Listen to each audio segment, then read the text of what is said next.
밤에는 디제잉을 하면서 사우나 파티를 하는 거죠. 실제로 호랑이 위에 까치가 있는 이미지를 잘 구현했다고 볼 수 있습니다. 지금의 러닝이 트렌드가 됐고, 네, 안녕하세요. 공간 부동산 콘텐츠를 읽어드리는 손동산입니다. 최근에 넷플릭스 글로벌 1위로 떠오른 데몬 헌터스 아시죠? 넷플릭스를 정말 즐겨보는 입장에서 계속 상위권으로 랭크되어 있다 보니까 관심이 갈 수밖에 없었는데, 이 영화가 역대급 흥행을 터뜨렸다고 합니다. 이 영화는 소니 픽처스의 애니메이션으로 슈퍼스타 3인조 걸그룹 헌트릭스가 귀신 잡는 데몬 헌터로 몰래 활약한다는 영화로 넷플릭스에서 2주간 영화 부문 글로벌 1위를 차지했다고 합니다. 정말 굉장한 수치이고, 지금은 K무비가 거의 넷플릭스를 이끌고 있다라고 말해도 과언이 아닌데요. 이 애니메이션이 한국에서 더 관심을 받는 이유는 영화 속에 내재된 각종 한국적인 요소 때문입니다. 첫 장면에서 태초의 헌터를 무당으로 설정해서 춤과 노래, 악령을 물리친다는 부분이 있고요. 실제로 영화를 보면 첫 장면에서 굉장히 스타일리시한 멋진 무당들이 나오는데 저도 보면서 굉장히 놀랐습니다. 그리고 중간중간 씬스틸러로 나오는 호랑이와 까치는 조선 민화에서 흔히 볼 수 있는 이미지이기도 한데, 실제로 호랑이 위에 까치가 있는 이미지를 잘 구현했다고 볼 수 있습니다. 심지어 영화에서는 왜 까치는 모자를 쓰고 있냐 라고 묻는 질문이 있었는데, 그때 이제 호랑이한테 주었던 모자를 까치가 쓰고 있다 라고 하는 문장이 있습니다. 근데 실제로 이 민화를 보면요, 호랑이가 모자를 쓰고 있고 까치는 그 옆에 있죠. 그래서 아마도 작가는 이런 민화를 바탕으로 좀 위트 있게 모자를 까치한테 씌운 게 아닌가라는 생각이 드네요. 헌트릭스와 사자보이즈, 특히 사자보이즈라는 이름은 라이언 보이즈가 아니라 사자라는 한글을 쓰기도 했는데요. 이 분들이 보여주는 노래의 퀄리티가 굉장히 좋습니다. 사실 웬만한 노래보다 그냥 처음 듣자마자 너무 좋다 라고 생각이 들 정도였으니까요. 실제 이제 트와이스, 정연, 지효, 채영씨가 노래 중 일부를 맡기도 했고, 블랙핑크의 프로듀서들도 참여하기도 했습니다. 테디 같은 분들이겠죠. 그리고 사운드 트랙 중 멜로망스의 노래가 나오기도 해서 깜짝 놀라기도 했는데, 특히나 이 캐릭터들이 보여주는 안무가 굉장히 일반적인 애니메이션 같지는 않았습니다. 근데 살펴보니 리정, 그리고 잼 리퍼블릭, 그 수우파에 나온 글로벌 그룹이죠. 그런 분들이 안무를 만든 작품이기도 하다고 합니다. 정말로 애니메이션의 K-팝적인 요소를 굉장히 잘 구현했다라는 것이죠. 아무래도 아이돌을 모티브로 한 영화다 보니까 무대 공간이 굉장히 많이 등장합니다. 물리적으로는 밀도의 차이가 공간의 차별성을 잘 보여주는데요. K-팝 무대는 말 그대로 수많은 관람객들이 관중석을 채우는 게 진리죠. 헌트릭스의 무대에서도 관람객들이 무대를 가득 채우는 것처럼 실제 싸이의 흠뻑쇼나 넷플릭스의 항상 상위권에 랭크되는 임영웅 씨의 콘서트도 이와 마찬가지죠. 영화에서는 이런 공연의 장면과 백스테이지 장면을 지속적으로 병행시키면서 밀도의 차이로 인한 긴장감을 다르게 표현했습니다. 그리고 공연의 맨 마지막은 남산에서 이루어지는데요. 실제로 그 남산이 갖고 있는 상징성 때문이기도 할 텐데, 남산에는 근데 이런 공연을 할 만큼의 면적이 있지는 않습니다. 다만 서울시에서 그 남산 팔각정 광장에서 종종 전통 문화 행사를 하기도 하죠. 보시는 이미지처럼 남산과 좀 부합하는 전통적인 군무나 연주, 공연 등을 하는 걸 알 수 있습니다. 근데 남산이라는 이런 상징성이 서울에서 얼마나 높은지와 실제로 구현해봐도 좋은 아이디어라는 생각이 드네요. 남산 외에도 영화 속에는 한국적 특징이 녹아든 여러 공간들이 나옵니다.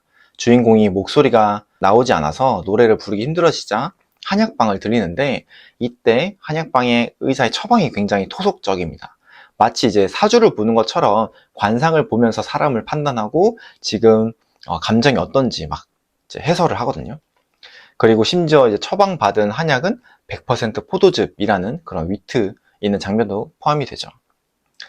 그 외에도 고민을 털어놓는 장소로 국밥집을 선택한 점, 뭐 휴지를 수저 아래 깐다든지 그 국밥의 디테일이 정말 한국적인 요소를 잘 살렸다라는 생각이 듭니다. 그리고 한 SNS에서는 이런 글들이 있었는데 실제로 그 목욕탕을 표현하기 위해서 여러 우여곡절이 있었던 것 같습니다. 특히나 이제 이 목욕탕 장면에서 헌트릭스 멤버들이 목욕탕을 굉장히 좋아하고 몸을 지지는 장면도 나오는데 실제로 이런 여성 아이돌이 이런 문화를 좋아할지는 좀 궁금해지는 대목이긴 하네요. 근데 이제 해외에서는 사우나라고 생각하겠지만 목욕탕은 사실 사우나랑 조금 다르잖아요. 목욕탕이 조금 올드스쿨이라고 생각하실 수 있는데 생각보다 최근에 중국에서는 중국의 10대, 20대에서 목욕탕에 대한 높은 관심을 갖고 있습니다. 중국의 한 경제 매체에 따르면 목욕탕 관련 서비스 거래가 지난 3년간 매년 30% 이상 증가했다고 하는데요. 이제 뷔페 음식, 비디오 게임, 파티룸 같은 것들이 설치되어 있는 거죠.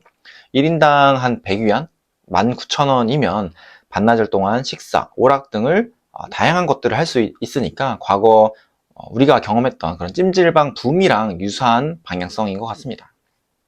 그리고 목욕탕 뿐만 아니라 요새 글로벌하게는 이 사우나가 굉장히 대세 중 하나입니다. 런던의 ARC 커뮤니티라는 곳에서는 사우나에서 술 없이 파티를 하는데요. 마치 이제 사우나 클럽이라고나 할까요? 굉장히 분위기가 트렌디합니다. 최대 65명, 꽤나 많은 인원이 함께 사우나를 하면서 낮에는 명상 수업을 듣고 밤에는 디제잉을 하면서 사우나 파티를 하는 거죠. 진짜로 얼음물을 목욕을 하면서 음악을 듣는다고 합니다. 한번 해보고 싶네요. 미국 주요 도시에서 사우나는 단순 휴식 공간을 넘어 새로운 커뮤니티 중심의 사회적 장소로 떠오르고 있다고 합니다. 예전에는 고급 호텔 안에 조용히 존재하던 시설이었는데 지역 주민들이 모여 대화하고 협업을 이루는 공간으로 진화한 거죠. 미국에서도 해변, 강가, 숲 이런 자연과 가까운 곳에 위치해서 디지털 기기를 벗어나 인간 본연의 감각에 집중할 수 있게 도와줍니다. 앞서 런던의 ARC 커뮤니티도 브랜드 네이밍에 커뮤니티가 들어간 게 보이죠? 바로 사우나의 방향성이 공동체로 점차 이동하고 있다는 증거입니다. 이런 사우나들은 터키의 햄맘, 러시아의 반야, 일본의 온천처럼 문화권마다 다르게 존재했던 공동 목욕탕 개념을 현대적으로 재해석한 건데요. 터키의 햄맘은 전통적인 공중 목욕탕으로 증기 목욕과 마사지를 함께 이렇게 즐기는 곳입니다. 터키 전역에서 찾아볼 수 있는데 사진처럼 거품을 붓고 마사지를 하는 등 우리의 세신과 일부 비슷하면서도 좀 다른 특징이 있죠. 무엇보다도 사우나 안에서 사람들이 자연스럽게 마음을 열고 속 깊은 이야기를 나누는 분위기가 커뮤니티로 이어진다는 특징이 독특합니다. 아시아권에서는 사실 흔하지 않은 분위기인데 특히 사우나를 가보신 남성분들은 알겠지만 옆에 사람이 갑자기 말을 걸면 약간 이상하게 취급을 받기도 합니다. 하지만 분위기 자체가 ARC처럼 구성된다면 이러한 분위기도 달라지겠죠. 지금의 러닝이 트렌드가 됐고 일상이 돼서 러닝 크루, 어떤 마라톤들이 너무나도 다양해지고 굉장히 트렌디한 그리고 즐거운 문화의 하나가 된 것처럼 말이죠. 결국 사우나라는 트렌드는 웰니스만을 추구하는 게 아니라 진정한 연결과 치유, 커뮤니티 형성에 욕망이 반영된 결과입니다. 사우나는 이제 땀을 빼는 장소가 아니라 새로운 형태의 연결 플랫폼인 거죠.